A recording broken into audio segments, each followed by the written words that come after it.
উনি আমাদের ভাইদের উপর রক্তের উপর দাঁড়িয়ে শান্তি সমাবেশ করেছেন। বৈষম্য বিরোধী ছাত্র আন্দোলনকে তিনি জঙ্গি এবং বিএনপিকে আমাদের সন্ত্রাস বলে এই ক্যাম্পাসে শান্তি সমাবেশ করেছিলেন। এই ধরনের প্রিন্সিপাল আমাদের অভিভাবক হতে পারে না। আমরা এখানে দাঁড়িয়েছি স্বৈরাচার শাহিন আমাদের অধ্যক্ষ, যিনি আওয়ামী লীগের দালাল ছিলেন।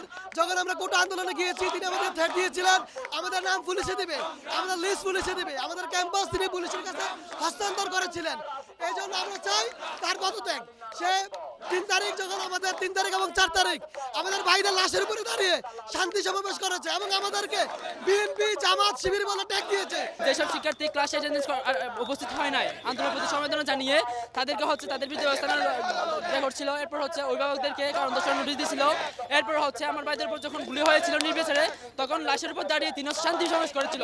একটা ত্রাসের রাজত্ব করতো ক্যাম্পাসে, ছাত্রলীগ দিয়ে আমাদেরকে ক্যাম্পাসে মোটামুটি হলগুলোতে ছাত্রলীগের একটা ত্রাসের রাজত্ব ছিল। সেটার পিছনে উনি মূলত একজন দোষর ছিলেন। আমাদের ক্যাম্পাসে 2021 সাল থেকে সকল ধরনের ছাত্র রাজনীতি বন্ধ আছে। ক্যাম্পাসে ছাত্র রাজনীতি বন্ধ থাকলেও হলে কোনো ধরনের ছাত্র রাজনীতি বন্ধ ছিল না। ওখানে টর্চার সেল আছে হলে।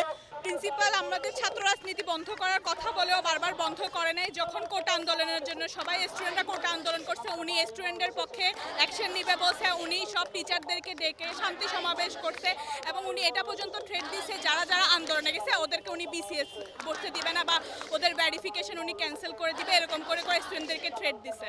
আমাদের এখন একটাই দাবি, একটাই কথা, আমরা প্রিন্সিপালের পদত্যাগ না হওয়া পর্যন্ত আমরা এই কর্মসূচি চালিয়ে যাব।